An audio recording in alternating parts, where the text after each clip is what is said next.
اگر راهی کشم صحرا بسوزم، جهان را جمله سر تا پا بسوزم عالمت کارم نسازی، چه فرمایی بسازم یا بسوزم.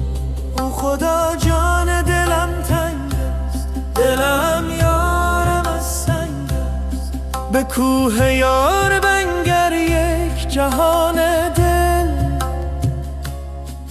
فتاده از زمین تا آسمان دل.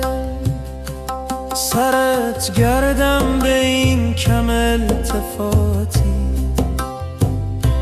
چرا بسیار میخواهد تو را دل.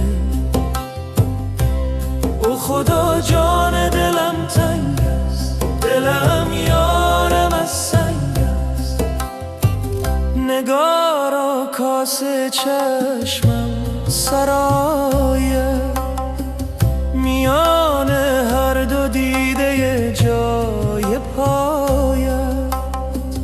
از آن ترسم که غافل پا بمانی، نشیند خار مژگانم به پایت. او خدا جان دلم تنگ است، دلم یارم از سنگ است، دهانت قند و شکر میفروشد،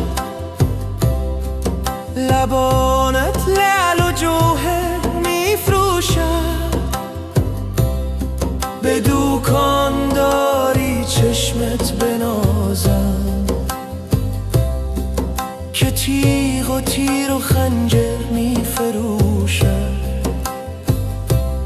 او خدا جان دلم تنگ است، دلم یارم از سنگ است، سر سرگشتم سامان نداره، دل خون گشتم درمان نداره، به کافر مذهبی دل بسته دیرم، که در هر مذهبی ایمان نداره.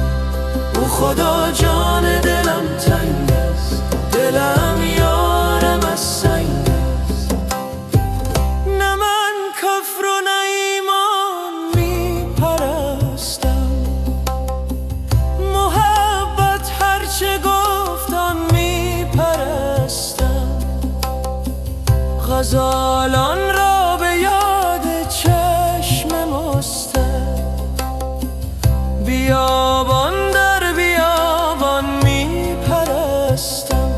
او خدا جان دلم تنگ است، دلم یارم از سنگ است، به گورستان گذر کردم صبایی، شنیدم ناله و افغان آهی، شنیدم کلهای با خاک میگفت که این دنیا نمیارزه به کاهی.